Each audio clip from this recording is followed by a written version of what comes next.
UPPSC mains 2023 के लिए 30 most important एसे topic, इनको डिस्कस करेंगे कि आपके जो है 30 मोस्ट इंपॉर्टेंट टॉपिक क्या होंगे एसे के। और मैं अभी आपको एक ट्रिक बताऊंगी, एक स्ट्रैटेजी बताऊंगी कि इन 30 मोस्ट इंपॉर्टेंट एसे टॉपिक्स में से भी आप जो है सिर्फ आपको 10-12 टॉपिक ही करने होंगे और उससे आपका एसे पूरा कवर हो जाएगा। तो आप जो है लास्ट तक वीडियो को देखिए, मैं आपको स्ट्रैटेजी इसकी बताने वाली हूँ। पहले हम 30 मोस्ट इंपॉर्टेंट टॉपिक डिस्कस करेंगे और फिर उसके बाद कि उसमें से भी आप कुछ टॉपिक चूज कर सकते हैं। आपको 30 जो टॉपिक्स हैं वो सारे पढ़ने की जरूरत नहीं है।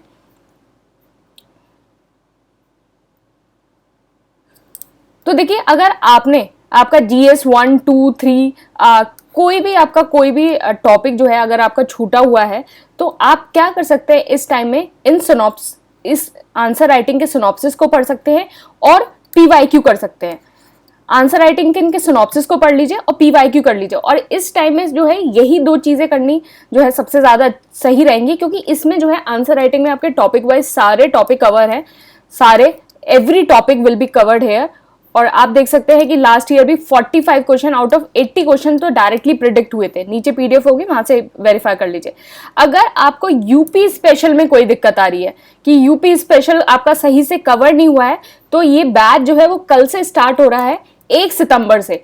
इसमें जो है 60 क्वेश्चन से मोस्ट इंपॉर्टेंट 60 क्वेश्चन जीएस 5 और जीएस 6 के।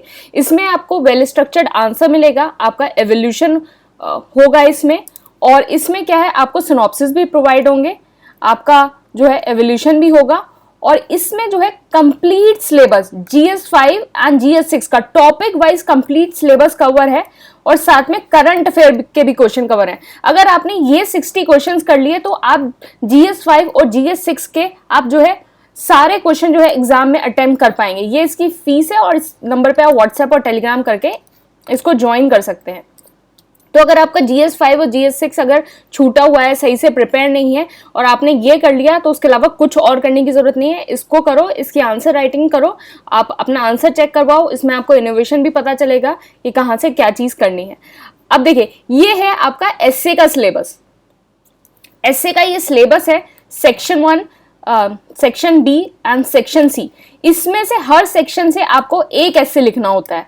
टोटल एग्जाम में आपको 3 एसेज लिखने होते हैं, हर सेक्शन से आपको एक एसे लिखना होता है। तो आप जो है क्या करिए कि हर सेक्शन से जो है एक टॉपिक जो है उसको चूज कर लीजिए। जैसे सेक्शन ए से अगर आपका पॉलिटिकल स्फीयर से रिलेटेड जो है चीजें ज्यादा अच्छी हैं, तो आप ये टॉपिक, आप सोशल इश्यूज पे ज्यादा अच्छा लिख पाते हैं तो आप ये टॉपिक चूज कर लीजिए। लिटरेचर पे अच्छा लिख पाते हैं तो ये टॉपिक। तो हर सेक्शन से आप एक टॉपिक चूज कर लीजिए। और मैं जो आपको अभी 30 टॉपिक्स बताऊंगी, जो आपने सेक्शन चूज कर रखे हैं उनके ही वो 30 टॉपिक में से अपने जो है आपके 10-12 जो टॉपिक बनेंगे उनको प्रिपेयर कर लेना, ठीक है। जो भी आपने चूज कर रखा है, सपोज यहाँ से आपने पॉलिटिकल स्फीयर चूज कर लिया, यहाँ से कि साइंस, एनवायरनमेंट और टेक्नोलॉजी का कोई भी आएगा तो मैं उसको आराम से हैंडल कर लूंगी। तो ये हो गया, जैसे ये चूज कर लिया। या फिर ये आया कि डिजास्टर और नेचुरल कैलेमिटीज पे कुछ भी आया तो वो हो जाएगा मुझसे। नेशनल इंटरनेशनल इवेंट पे कुछ आया, तो हर सेक्शन से एक एक टॉपिक चूज कर लो। और मैं अभी आपको जो 30 टॉपिक्स बताऊंगी उसमें से जो है इन सेक्शन से एक एक टॉपिक जो है उसको आप कर लेना, ठीक है। अभी हम टॉपिक देखते हैं। तो मोस्ट इंपॉर्टेंट एसे टॉपिक, तो आपका जो है पहला इंपॉर्टेंट टॉपिक है वासुदेव कुटुंबकम, तो basis of the Indian culture. तो ये आपका G20 समिट हुई थी इसलिए इंपॉर्टेंट हो जाता है और ये जो है इंपॉर्टेंट ही है। तो ये आपका जो है कल्चर में आएगा। तो अगर आपने इस टॉपिक का तो वैसे आप कर ही लेना, आपने कोई भी चूज कर रखा हो। ये टॉपिक बहुत आसान है। अगर 1% अगर ये कल्चर से कुछ आ गया तो इस पे आप बहुत अच्छा लिख पाओगे, क्योंकि इसमें आप इंटरनेशनल रिलेशन, अपना इंडियन कल्चर और G20 का भी एस्पेक्ट और बहुत सारी चीजें आप इसको इंक्लूड कर पाओगे। हमारी जो सॉफ्ट डिप्लोमेसी है हम उसको भी इसमें इंट्रोड्यूस कर पाएंगे। तो ये सारी चीजें आप जो है इसमें आराम से कर सकते हो। नेक्स्ट हो गया पॉपुलेशन एक्सप्लोजन इन इंडिया। तो पॉपुलेशन एक्सप्लोजन आपका सोशल स्फेयर का टॉपिक है। अगर आपने सोशल स्फेयर चूज किया है तो आप यहां कर सकते हैं। Election commission and its role in deciding party, ये आपका पॉलिटिकल स्फेयर से है। अगर आपने पॉलिटिकल स्फेयर चूज किया है तो आप ये वाला टॉपिक आप कर लेना। इंडियन इलेक्शन फंडिंग सिस्टम, आप जो है इंडियन इलेक्शन फंडिंग सिस्टम आपका ये है, आप पॉलिटिकल स्फेयर से। Women and their participation in STEM, तो ये जो है women and their participation in STEM जो है ये साइंस एंड टेक्नोलॉजी का है। तो अगर आपने साइंस एंड टेक्नोलॉजी चूज किया है तो आप ये वाला टॉपिक कर लेना। Universal basic income would protect the socio and economic health of the country, तो socio and economic health of the country, तो अगर इकोनॉमी स्फेयर आपने चूज किया है तो आप ये वाला टॉपिक कर लेना। फिर fertiliser industry with reference to one nation one fertiliser economic, India G20 presidency जो है national international event, climate change ये भी आपका एनवायरमेंट का है। आजादी का अमृत महोत्सव ये आपका यहां आ जाएगा, national development programme and project section C का। तो अगर आपने सेक्शन सी चूज किया है तो आप ये वाला टॉपिक कर लेना। फिर वन नेशन वन लैंग्वेज जो है आपका ये कल्चर का भी आ सकता है, कल्चर का पार्ट भी हो सकता है और इंडियन इवेंट का भी हो सकता है। तो ये वन नेशन वन लैंग्वेज जो है इस बार बहुत ज्यादा इंपॉर्टेंट है ये टॉपिक। नेक्स्ट टॉपिक है poverty inequality and social inclusion, तो poverty inequality and social inclusion. Next है democracy federalism and political party, तो फेडरलिज्म सेंटर स्टेट रिलेशन का बहुत ज्यादा इस बार डिस्प्यूट है पॉलिटिकल पार्टीज पे भी कि इंट्रा पार्टी डेमोक्रेसी होनी चाहिए और पॉलिटिकल पार्टीज की फंडिंग और ये सारी चीजें, और डेमोक्रेसी तो ऑल टाइम हिट है ही।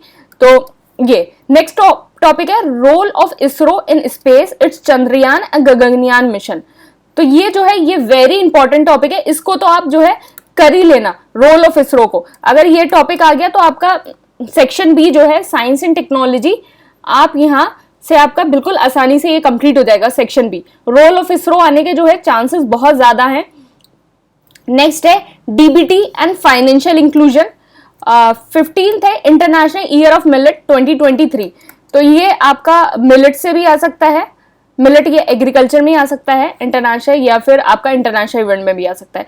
Uniform civil code very important, uniform civil code बहुत ज्यादा इंपॉर्टेंट है इस बार, इस टॉपिक को तो आप बिल्कुल कर ही लेना। लैंडस्लाइड कॉजेज एंड सॉल्यूशन, तो ये भी बहुत इंपॉर्टेंट है यूनिफॉर्म सिविल कोड, ये डिजास्टर में ये क्वेश्चन बिल्कुल कर लेना लैंडस्लाइड वाला। एंड नेक्स्ट है जल जीवन मिशन, जल जीवन मिशन भी बहुत इंपॉर्टेंट है क्योंकि ये यूपी के रेस्पेक्ट में भी बहुत इंपॉर्टेंट है और इंडिया के में भी। अगर इंटरनेशनल वो नेशनल इवेंट से अगर कोई क्वेश्चन आता है इस बार स्कीम और प्रोजेक्ट से, तो जल जीवन मिशन के आने के चांसेस जो है बहुत ज्यादा हैं। Oral tradition and Indian literature, तो आप इस टॉपिक को देख सकते हैं, इतना ज्यादा इंपॉर्टेंट नहीं है पर सो है इतना ज्यादा। Reservation bringing equality in society बहुत ज्यादा इंपॉर्टेंट है, reservation bringing equality in society बहुत ज्यादा इंपॉर्टेंट टॉपिक है ये।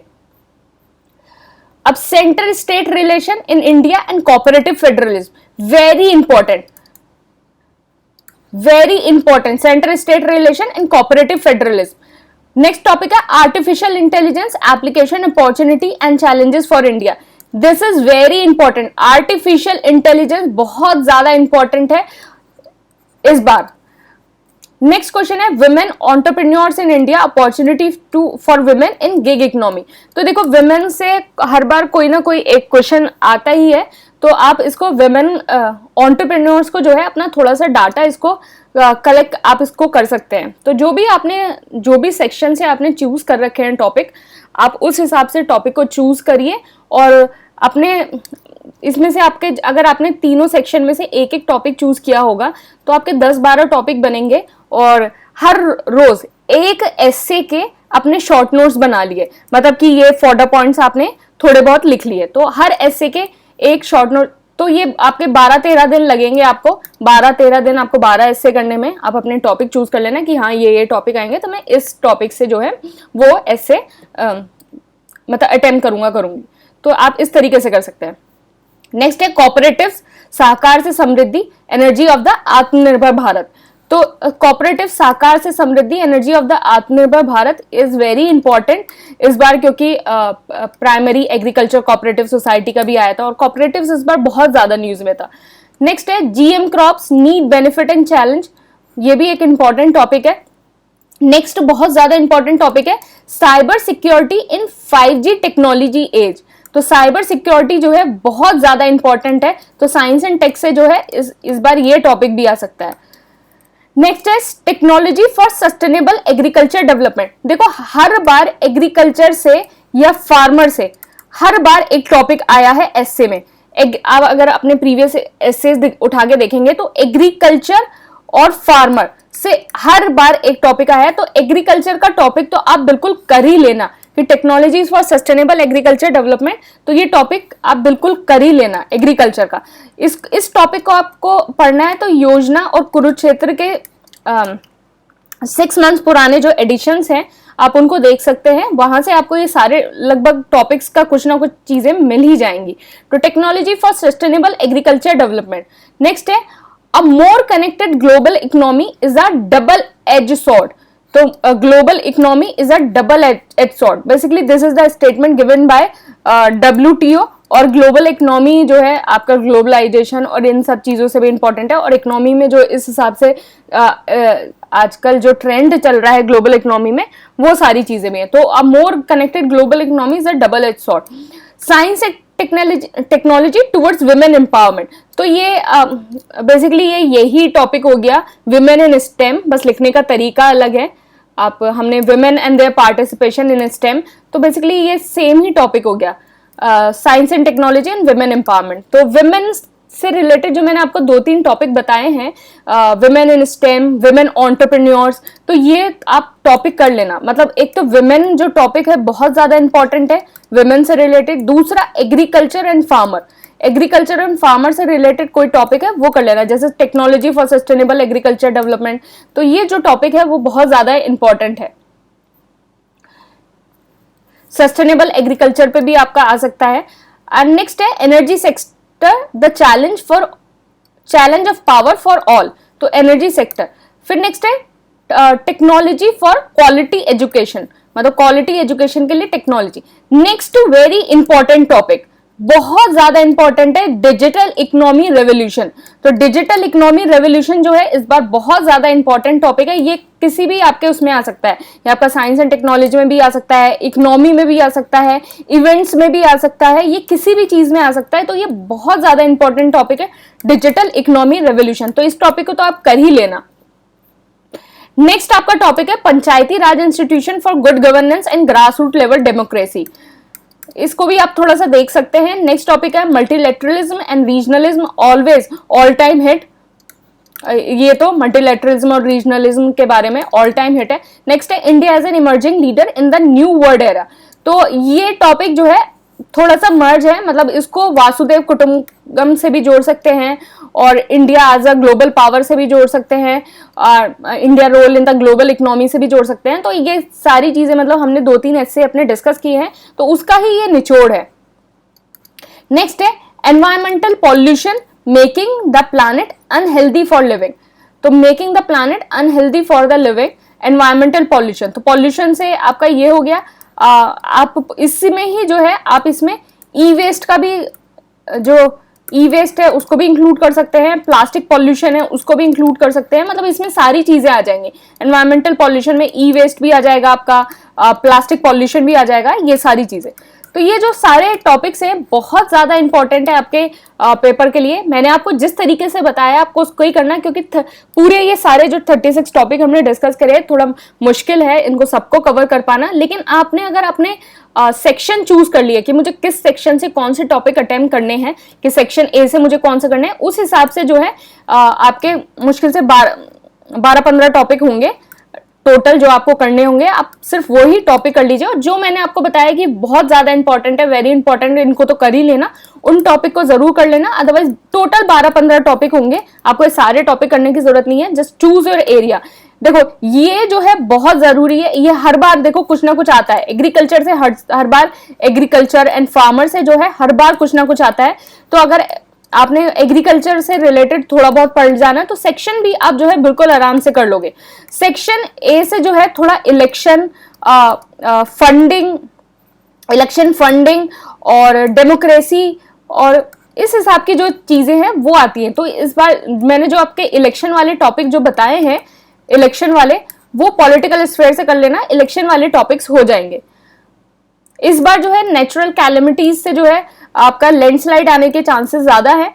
और मैंने जो आपको बताया है कि डेवलपमेंट प्रोजेक्ट जो है आपका जल जीवन मिशन बताया और अमृतकाल बताया और ये सारी चीजें बताई, तो ये जो है बहुत ज्यादा इंपॉर्टेंट टॉपिक है, आप इनको कर सकते हैं। अब यूनिफॉर्म सिविल कोड हो गया, ये सारी चीजें जो है बहुत ज्यादा इंपॉर्टेंट है, आप इनको प्रिपेयर कर लेना। जो वेरी इंपॉर्टेंट वाले बताए हैं उनको तो कर ही लेना, और इसमें सेक्शन में से एक एक टॉपिक चूज करके आप ये टॉपिक कर सकते हैं। 12-15 टॉपिक होंगे, सारे टॉपिक करने की जरूरत नहीं है, और यहाँ से आपका ये सारा ऐसे जो है कवर हो जाएगा। बाकी अगर आपको यूपी स्पेशल में कोई भी अगर प्रॉब्लम आ रही है, आप ये कोर्स ज्वाइन करिए, मोस्ट इंपॉर्टेंट 60 क्वेश्चंस वाला कोर्स, और आपके यूपी के जो है सारे क्वेश्चंस, मतलब complete syllabus with current affair जो है आपका कवर हो जाएगा। बाकी आपको GS 1 2 3 4 और बेसिकली इसमें सब है, फुल लेंथ भी है, सब में सब चीजें हैं। तो अगर आपने ये सिनॉप्सिस और PYQ भी कर लिए, इसके पूरे सिनॉप्सिस और plus PYQs, previous year question, तो आपको कुछ और करने की जरूरत नहीं है। अगर किसी भी आपको टॉपिक में प्रॉब्लम आ रही है तो आप इसके सिनॉप्सिस पर, आंसर राइटिंग के सिनॉप्सिस पढ़िए और प्रीवियस ईयर क्वेश्चन करिए। आपका जो है कंप्लीट सिलेबस हो जाएगा, कंप्लीट सिलेबस। इसके अलावा कुछ भी करने की जरूरत नहीं है, कुछ भी करने की जरूरत नहीं है। Just read these synopsis plus PYQs, nothing else. इसके अलावा कुछ भी करने की जरूरत नहीं, मार्क माय वर्ड्स, इसके अलावा कुछ भी करने की जरूरत नहीं है। Just these synopsis and PYQs, everything will be catered from this course only. बस PYQs को एनालाइज कर लेना, PYQs को पढ़ लेना, ठीक है। और ये ऐसे टॉपिक जो मैंने आपको बताया किस तरीके से आपको करना है, 12-15 टॉपिक आपको करने होंगे, तो इस हिसाब से कर सकते हैं। Thank you and all the best.